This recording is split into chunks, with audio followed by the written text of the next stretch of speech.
Dear student, मैं Kamlesh sir इस YouTube channel exam 21 में आपका स्वागत करता हूं। मैं आप लोगों को जो हिस्ट्री के क्वेश्चंस के अति महत्वपूर्ण यानी मोस्ट इम्पॉर्टेंट क्वेश्चंस की जो सीरीज आप लोगों को अपने इस चैनल के माध्यम से प्रोवाइड करा रहा हूं, जो आपके विभिन्न एग्ज़ाम के लिए बहुत ही महत्वपूर्ण साबित होंगे। और चाहे वह आपका आईएएस का एग्ज़ाम हो या पीसीएस के एग्ज़ाम हो, सामान्य अध्ययन के लिए जीएस के पेपर में, अथवा जीआईसी प्रवक्ता या history subject assistant professor, history subject GIC प्रवक्ता यानी लेक्चरर के लिए, टीजीटी, पीजीटी या फिर आरओ एआरओ, इसके अलावा लोअर पीसीएस या फिर यूपीएसआई या जो भी अधीनस्थ के एग्ज़ाम होते हैं, सबके लिए बहुत ही महत्वपूर्ण क्वेश्चंस ये सब हैं। आप लोग इसे अवश्य देखिए। तो आइए हम लोग क्वेश्चंस को शुरू करते हैं, स्टार्ट करते हैं। तो पहला प्रश्न इसमें है, इंडिका मूलतः लिखी गई थी, यानी इंडिका एक पुस्तक थी। इंडिका पुस्तक थी तो किसके द्वारा लिखी गई थी, यह हम लोगों को देखना है। मूलतः लिखी गई थी, ऑप्शन ए है टालेमी द्वारा, बी है डायोडोरस द्वारा, सी है मेगास्थनीज द्वारा और डी है चाणक्य द्वारा। और आप लोग जानते होंगे चाणक्य का जो नाम है, विष्णुगुप्त भी एक नाम उसका मिलता है और कौटिल्य भी है। और यह बहुत ही कूटनीतिक और बुद्धिमान व्यक्ति थे। इन्हीं के सहयोग से चंद्रगुप्त मौर्य जो है मगध में मौर्य साम्राज्य की स्थापना किया। और यह बहुत ही विद्वान व्यक्ति थे।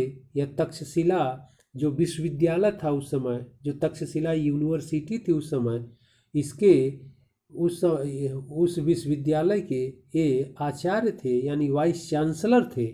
तो बहुत विद्वान व्यक्ति थे। आगे हम लोग मौर्य साम्राज्य के डिटेल, चाणक्य और जो नंद वंश द्वारा अपमानित किए गए और उसका बदला लेकर के इन्होंने उस नंद वंश का उन्मूलन कर दिया, इरेडिकेट कर दिया, हमेशा के लिए समाप्त कर दिया और चंद्रगुप्त को राजा बनाया। तो फिर हम लोग डिटेल डिस्कस कर लेंगे। यहाँ पर क्वेश्चन है, इंडिका मूलतः लिखी गई है, तो यह पुस्तक लिखने वाला व्यक्ति है मेगास्थनीज। और मेगास्थनीज के बारे में आप लोग जानते ही होंगे, नहीं तो फिर अभी अगले क्वेश्चंस में इसका नाम आएगा। हम लोग डिटेल यहाँ देख लेते हैं। अगले प्रश्न की ओर चलते हैं। क्वेश्चन नंबर 160 यानी 160, प्रश्न संख्या 160। क्या लिखा है भाई? लिखा है, सेल्यूकस ने अपने किस राजदूत को चंद्रगुप्त मौर्य के दरबार में भेजा? यानी चंद्रगुप्त मौर्य यही जो मौर्य साम्राज्य का संस्थापक था और जिसका प्रधानमंत्री चाणक्य यानी कौटिल्य बना, और कौटिल्य के सहयोग से इसने राजा बना चंद्रगुप्त मौर्य, और नंद वंश का उन्मूलन करके, घनानंद को पराजित करके। तो फिर चंद्रगुप्त मौर्य जब अपने साम्राज्य का उत्तर पश्चिम, भारत के उत्तर पश्चिम क्षेत्रों में विस्तार किया, तो सेल्यूकस के अधीन था। और सेल्यूकस कौन था? आप लोग जानते ही होंगे कि जब सिकंदर भारत पर आक्रमण किया 326 ईसा पूर्व में यानी बीसी में, तो भारत के क्षेत्रों को विजित कर अपने अधिकार में रखा। और जब वापस जाने लगा अपने देश, तो यूनान वापस जाने लगा, तो अपने विजित क्षेत्रों का प्रमुख सेल्यूकस निकेटर को सौंप कर चला गया या बनाकर चला गया। तो चंद्रगुप्त मौर्य जब उत्तर पश्चिम क्षेत्रों में अपना विस्तार किया साम्राज्य का, तो इसी सेल्यूकस निकेटर को, इसका पूरा नाम है सेल्यूकस निकेटर, इसी को पराजित किया और पराजित कर उन क्षेत्रों को प्राप्त किया और उत्तर पश्चिम क्षेत्रों पर अपना विस्तार किया। तो सेल्यूकस पराजित हुआ और अपने राजदूत यानी मेगास्थनीज, जो बी ऑप्शन में है, मेगास्थनीज को चंद्रगुप्त मौर्य के राज दरबार में भेजा। इसके अतिरिक्त संधियां भी हुई थी। आगे हम अगले क्वेश्चंस में, अगले सीरीज में हम आप लोगों को बता चुके हैं, वहाँ पर डिटेल एक बार फिर देख लीजिएगा। तो इसका सही आंसर होगा मेगास्थनीज, यानी सेल्यूकस ने अपने किस राजदूत को चंद्रगुप्त मौर्य के दरबार में भेजा? तो मेगास्थनीज को। अगले प्रश्न की ओर आगे बढ़ते हैं हम लोग। अगला प्रश्न है 161 यानी 161 प्रश्न संख्या। लिखा है विष्णुगुप्त तथा कौटिल्य किसका अन्य नाम था। तो देखिए दोनों नाम यहाँ दे दिया, अभी हम लोग डिस्कस किए हैं कि विष्णुगुप्त तथा कौटिल्य किसका अन्य नाम है। तो यह एक नाम और चाणक्य का।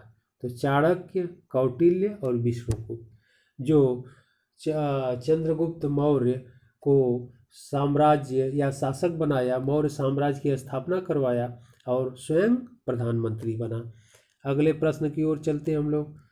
प्रश्न संख्या 162 यानी 162। क्या लिखा है भाई। सुदर्शन झील का निर्माण किस शासक के सौराष्ट्र प्रांत के गवर्नर पुष्यगुप्त ने कराया। अब देखिए सुदर्शन झील बहुत इंपॉर्टेंट है, एग्जाम में आपसे हमेशा पूछा जाता है।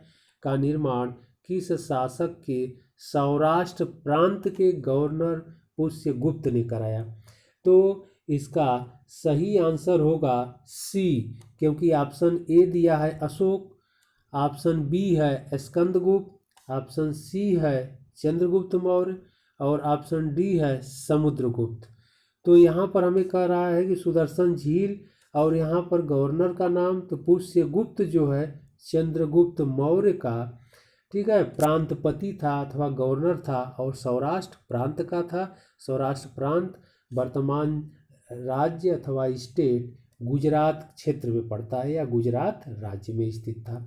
वहीं का गवर्नर पुष्यगुप्त को चंद्रगुप्त मौर्य ने बनाया था, जिसके देख रेख में सुदर्शन झील का निर्माण किया गया जो पेयजल और सिंचाई के लिए प्रयोग किया जाता था। अगले प्रश्न की ओर आगे हम लोग बढ़ते हैं। प्रश्न संख्या 163 163 लिखा है चंद्रगुप्त मौर्य किस जैन विद्वान के साथ श्रवणबेलगोला यानी कर्नाटक जाकर उपवास द्वारा प्राण त्याग दिया। अब आगे के सीरीज में हम लोगों ने देखा कि जैन धर्म में उपवास द्वारा प्राण त्याग के लिए एक शब्द का प्रयोग किया गया था और उसे संलेखना कहते हैं। वहाँ हम आप लोगों को बहुत ही अच्छे से डिस्कस किए थे। संलेखना विधि द्वारा यानी शरीर को कष्ट दे करके यानी काया क्लेश एक विधि का थी जिसका नाम संलेखना था। उसके द्वारा उपवास द्वारा या कठिन तपस्या के द्वारा प्राण त्याग दिया जाता था। तो चंद्रगुप्त मौर्य अपने जीवन के अंतिम समय में जैन विद्वान यानी जैन धर्म को अपना लिया और फिर इसके बाद भद्रबाहु के साथ, जो ऑप्शन बी में दिया है, भद्रबाहु के साथ दक्षिण भारत चले गए यानी श्रवणबेलगोला नामक स्थान पर। श्रवणबेलगोला जो प्लेस है, स्थान है, यह वर्तमान में कर्नाटक राज्य में पड़ता है। वहाँ चले गए और जाकर के कठोर तपस्या के द्वारा यानी संलेखना विधि के द्वारा अपना प्राण त्याग दिए। तो यहाँ क्वेश्चन है चंद्रगुप्त मौर्य की जैन विद्वान के साथ श्रवणबेलगोला जाकर उपवास द्वारा प्राण त्याग दिया। तो स्थूलभद्र नहीं, यह उत्तर भारत में रह गए यानी पाटलिपुत्र मगध में। बी भद्रबाहु यही सही है। जीनसेन यह भी नहीं होगा, उपरोक्त में से किसी के साथ है। इसका सही आंसर है बी। अगले प्रश्न की ओर हम लोग चलते हैं। प्रश्न संख्या 164 यानी प्रश्न संख्या 164 164 को हम लोग देखते हैं। अमित्र घात। अमित्र घात का अर्थ होता है शत्रुओं का नाश करने वाला, शत्रुओं का नाश करने वाला। तो अमित्र घात किस शासक की उपाधि थी। तो अमित्र घात किसकी उपाधि थी, तो हम लोग ऑप्शन में देखते हैं। ए चंद्रगुप्त मौर्य, बी बिंदुसार, सी बिंबिसार, डी अशोक। तो अमित्र घात की जो उपाधि धारण किया था वह बिंदुसार, जो चंद्रगुप्त मौर्य के पश्चात गद्दी पर बैठा, इसे अमित्र घात कहते हैं, अर्थात शत्रुओं का नाश करने वाला। और इसका बिंदुसार का एक और नाम मिलता है वह नाम है, एक और नाम मिलता नहीं, नाम था सिंहसेन। लेकिन जब गद्दी पर बैठा तो बिंदुसार के नाम से वह गद्दी पर बैठा। इसका एक नाम सिंहसेन भी था। आप लोग जानते रहिएगा, किसी एग्जाम में कभी पूछ दे तो क्वेश्चन गलत ना हो। अगले प्रश्न की ओर आगे बढ़ते हैं हम लोग। क्वेश्चन नंबर 165 यानी प्रश्न संख्या 165 दिया है, किस ग्रंथ में बिंदुसार के समय तक्षशिला में हुए विद्रोह का उल्लेख है, जिसे दबाने के लिए अशोक को भेज दिया गया था, यानी भेजा गया था। तो ऑप्शन ए है दित्यावदान, ध्यान रखिएगा ये टाइप होने में थोड़ा मिसप्रिंट हो गया है, दिव्यावदान पढ़िएगा, त नहीं है, आधा व है, तो दिव्यावदान है ये। तो दिव्यावदान, बी अर्थशास्त्र, सी दीपवंश और डी महावंश। तो इसका सही आंसर होगा ए। दिव्यावदान ग्रंथ से यह पता चलता है कि बिंदुसार के समय में तक्षशिला में विद्रोह हुआ था, जिसे दबाने के लिए अशोक को भेजा गया। तो इसका सही आंसर ए होगा, दिव्यावदान। और अर्थशास्त्र तो आप लोग जानते हैं कौटिल्य द्वारा लिखा गया है, और अर्थशास्त्र लिखा है, नाम इसका अर्थशास्त्र है, लेकिन इसका विषय अर्थशास्त्र से रिलेट नहीं है, अर्थव्यवस्था से संबंधित नहीं है, अर्थात यह राज व्यवस्था की पुस्तक है, राज प्रशासन की पुस्तक है। अगले प्रश्न की ओर आगे हम लोग बढ़ते हैं। बिंदुसार अनुयायी था, बिंदुसार किस धर्म का अनुयायी था? तो हम लोग देखते हैं, ऑप्शन है बौद्ध धर्म, नहीं जैन धर्म, नहीं आजीवक संप्रदाय और ब्राह्मण धर्म। तो बिंदुसार बौद्ध धर्म का अनुयायी नहीं था, जैन धर्म का अनुयायी नहीं था, ब्राह्मण धर्म का अनुयायी नहीं था, वह आजीवक संप्रदाय। तो इसका सही आंसर होगा सी, आजीवक संप्रदाय का। अगले प्रश्न की ओर आगे बढ़ते हैं। अशोक विधिक राज्याभिषेक कब हुआ?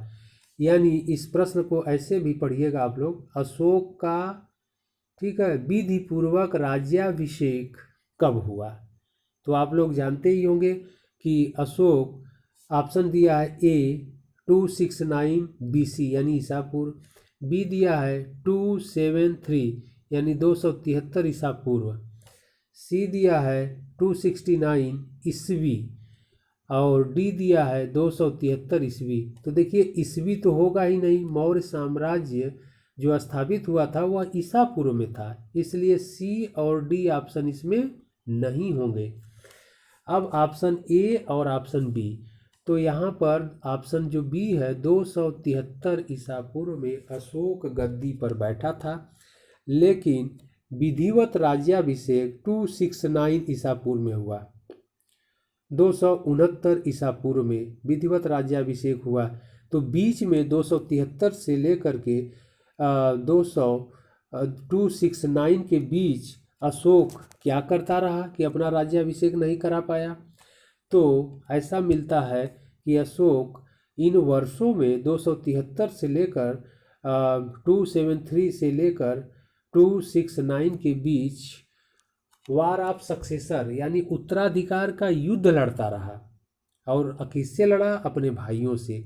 तो ऐसा सिंघली अनुश्रुतियों के अनुसार ऐसी जानकारी मिलती है कि अशोक अपने 99 भाइयों की हत्या कर गद्दी पर बैठा, अपने 99 भाइयों की हत्या कर वह गद्दी पर बैठा। तो 99 भाइयों की हत्या किया, तो इसका मतलब 73 से लेकर के यानी 73 से लेकर के 69 यानी 273 टू 269 के बीच इतने वर्षों तक यानी लगभग 4 वर्षों तक वह क्या किया? उत्तराधिकार का युद्ध लड़ा। इसके बाद 269 ईसा पूर्व में अपना विधिवत राज्याभिषेक कराया। तो इसका सही आंसर होगा ए। आगे चलते हम लोग अगले प्रश्न की ओर। 168 क्या है भाई? अशोक के अभिलेख में सर्वप्रथम अशोक नाम किस अभिलेख में मिलता है? तो अशोक नाम से, अशोक उसका व्यक्तिगत नाम यानी सम्राट अशोक का व्यक्तिगत नाम अशोक किस अभिलेख में मिलता है? ऑप्शन ए है गुर्जरा, बी है मास्की, सी है प्रयाग प्रशस्ति, डी है सारनाथ। तो यहाँ पर ध्यान रखना है, सारनाथ जो है यह बौद्ध धर्म से के लिए ज़्यादा पॉपुलर है। महात्मा गौतम बुद्ध प्रथम उपदेश यहाँ पर दिए थे। सी जो है प्रयाग प्रशस्ति लेख, यह गुप्त शासक समुद्रगुप्त की विजयों का उल्लेख है, इसीलिए उसके समय के नाम से यह प्रयाग प्रशस्ति के नाम से जाना जाता है, यानी समुद्रगुप्त के विजयों का या उपलब्धियों का इस उल्लेख है प्रयाग प्रशस्ति लेख पर। और अब ऑप्शन में ए है गुर्जरा और बी मास्की। तो गुर्जरा और मास्की दोनों पर अशोक का नाम मिलता है, लेकिन यहाँ कह रहा है अशोक के अभिलेखों में सर्वप्रथम फर्स्ट टाइम, तो इसका सही आंसर होगा मास्की। मास्की में पर ही अशोक का सर्वप्रथम व्यक्तिगत नाम अशोक मिला और 1837 ईस्वी में 1837 में जेम्स प्रिंसेप अंग्रेज थे, उन्होंने ही पढ़ने में सहायता पाई, सर्वप्रथम उन्होंने ही पढ़ा, तो मास्की पर सबसे पहले मिलता है। अगले प्रश्न की ओर आगे बढ़ते हैं हम लोग। क्वेश्चन नंबर है 169, मास्की के अतिरिक्त किस अभिलेख में अशोक का नाम मिलता है? अब देखिए, मास्की जो अभिलेख अभी हम लोग देखे हैं, इस पर अशोक का व्यक्तिगत नाम अशोक मिलता है। इसके बाद गुर्जरा अभिलेख जो है, जो ऑप्शन ए में दिया है, इस पर भी अशोक का व्यक्तिगत नाम मिलता है। इसके बाद नेट्टूर है, इस पर भी अशोक का व्यक्तिगत नाम अशोक मिलता है। इसके बाद उडेगोलन भी यहाँ पर कट गया है, तो उडेगोलन कर्नाटक में पड़ता है, इस पर भी अशोक का व्यक्तिगत नाम है। यानी गुर्जरा पर, नेट्टूर पर, गुर्जरा, मास्की, नेट्टूर और उडेगोलन पर, इन 4 अभिलेखों पर अशोक का व्यक्तिगत नाम अशोक मिलता है। डियर स्टूडेंट, इसको आप अच्छी तरह से समझ लीजिएगा या नोट कर लीजिएगा, बार बार इसको देख लीजिएगा, क्योंकि यह अशोक का व्यक्तिगत नाम कई बार पीसीएस एग्ज़ाम में और आईएएस में आ चुका है। आरओ में भी आया है, लोअर पीसीएस में भी आया है, तो इसको ध्यान से आप लोग देखिएगा। अगले प्रश्न की ओर आगे हम लोग बढ़ते हैं। क्वेश्चन नंबर 170 यानी 170 अशोक के विषय में सुमेलित नहीं है। 170 है अशोक के विषय में सुमेलित नहीं है। लिखा है ए कलिंग विजय 8वें वर्ष पश्चात, यानी 8वें वर्ष पश्चात मतलब गद्दी पर बैठने के 8वें वर्ष, यानी 261 ईसा पूर्व में कलिंग का युद्ध हुआ था। अभी हम लोगों ने देखा 269 में उसने अपना विधिवत राज्याभिषेक कराया ईसा पूर्व में, यानी बीसी में। तो 268 में यानी 8वें वर्ष वह गद्दी पर बैठा, कलिंग विजय किया, तो यह सही है। बी है बोध गया की यात्रा 10वें वर्ष, यानी गद्दी पर बैठने के पश्चात 10वें वर्ष वह बोध गया की यात्रा किया, यह भी सही है। सी दिया है लुम्बिनी यात्रा कब किया? अपने 21वें वर्ष के पश्चात, यानी राज्याभिषेक के 21वें वर्ष के पश्चात किया, यह भी सही है। यानी ए भी सही है, बी भी सही है और सी भी सही है। डी है धम्म महामात्रों की नियुक्ति 9वें वर्ष पश्चात किया, तो यही गलत है। इसमें गलत क्या होगा? डी। अगले प्रश्न की ओर आगे हम लोग बढ़ते हैं। प्रश्न संख्या दिया है 171 यानी क्वेश्चन नंबर 171। लिखा है अशोक का एकमात्र अभिलेख जिसमें उसकी पत्नी कारुवाकी और पुत्र तीवर का उल्लेख है। बहुत इंपॉर्टेंट क्वेश्चन है, कई बार पीसीएस में आ चुका है, आईएएस में भी कई बार आया है कि अभिलेख में अशोक के सिर्फ एक पत्नी का नाम, अभिलेख में ध्यान रखिएगा, पत्नी करुवाकी और पुत्र तीवर का नाम मिलता है। पत्नी करुवाकी, सिर्फ एक पत्नी का नाम अशोक के, करुवाकी का नाम अभिलेख पर ही मिला है। तो आगे हम लोग देख लेते हैं क्या कह रहा है कि यह नाम करुआकी और पुत्र तीवर का उल्लेख किस अभिलेख पर हुआ है। ऑप्शन ए दिया है कौशाम्बी, जिसे रानी का लेख कहते हैं। इसके बाद है बी प्रथम पृथक अभिलेख, सी प्रयाग प्रशस्ति, डी जूनागढ़। तो इसका सही आंसर होगा ए कौशाम्बी। कौशाम्बी रानी का लेख के नाम से भी जाना जाता है। इसी पर करुआकी और उनके पुत्र तीवर के नाम का उल्लेख मिलता है। तो यह आपके एग्जाम के लिए बहुत ही इम्पॉर्टेंट यह क्वेश्चन है, ध्यान रखिएगा आप लोग। अगले प्रश्न की ओर आगे बढ़ते हैं। प्रश्न संख्या 172, अशोक को बौद्ध धर्म में दीक्षित किया। अशोक को बौद्ध धर्म में दीक्षित किया तो कौन किया, उसको हम लोग देखते हैं। प्रश्न संख्या 172 है। ऑप्शन ए दिया है वसुमित्र ने, बी दिया है मोगाली पुत्र तिस्क ने, सी दिया है उपगुप्त ने और डी दिया है अश्वघोष ने। तो इसका सही आंसर होगा सी, उपगुप्त ने अशोक को बौद्ध धर्म में दीक्षित किया। मोगाली पुत्र तिस्क तो जो अशोक के समय में बौद्ध धर्म की तीसरी संगीति का आयोजन पाटलिपुत्र में हुआ था, उसकी अध्यक्षता किए थे मोगाली पुत्र तिस्क। अगले प्रश्न की ओर आगे चलते हैं। प्रश्न संख्या 173, निम्नलिखित में सुमेलित नहीं है तो कौन सुमेलित नहीं है। ऑप्शन ए दिया है एग्रोनोमई, तो एग्रोनोमई के बारे में दिया है सड़क निर्माण का प्रमुख अधिकारी। बी दिया है एस्ट्रोनोमई, नगर का प्रमुख अधिकारी। सी दिया है सन्निधाता, कोषाध्यक्ष। डी दिया है समाहर्ता और डी दिया है समाहर्ता, कर संग्रह करता। ई दिया है आक्राध्यक्ष, खानों का अध्यक्ष। एफ दिया है लवाध्यक्ष, यानी लव विभाग का अध्यक्ष। तो इसमें कौन गलत है, यानी कौन सुमेलित नहीं है, उसी के हम लोगों को निकालना है। ऑप्शन ए है एग्रोनोमई, सड़क निर्माण का प्रमुख अधिकारी, यह सही है। एस्ट्रोनोमई, नगर का प्रमुख अधिकारी, यह भी सही है, पीसीएस में आ चुका है यह क्वेश्चन एस्ट्रोनोमई। सी है सन्निधाता, कोषाध्यक्ष, यह भी सही है। ठीक है, कोषाध्यक्ष यानी राजकोष का अध्यक्ष होता था सन्निधाता। डी है समाहर्ता, समाहर्ता क्या करता था भाई, यह कर संग्रह करता था, यह भी सही है। ई है आक्राध्यक्ष, खानों का अध्यक्ष, यह भी सही है, आक्राध्यक्ष खानों का अध्यक्ष होता था। इसके बाद यफ है लौहाध्यक्ष, लौ विभाग का अध्यक्ष, यही गलत है।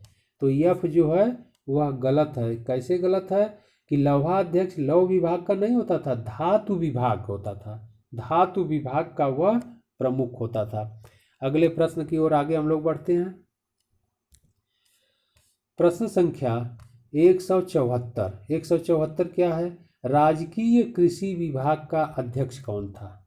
यानी राजकीय एग्रीकल्चर डिपार्टमेंट जो होता था, गवर्नमेंट एग्रीकल्चर डिपार्टमेंट का प्रमुख कौन था, अध्यक्ष कौन था, उसको हम लोगों को देखना है। ए है आक्राध्यक्ष, बी है सीताध्यक्ष, सी है पौतवाध्यक्ष और डी है पणयाध्यक्ष।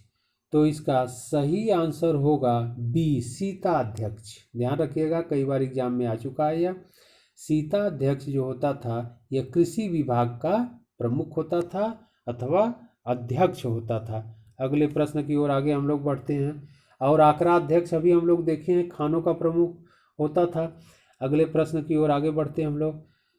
प्रश्न संख्या 175 दिया है, किसके अनुसार अशोक शिव का उपासक था तथा कश्मीर में श्रीनगर की स्थापना की।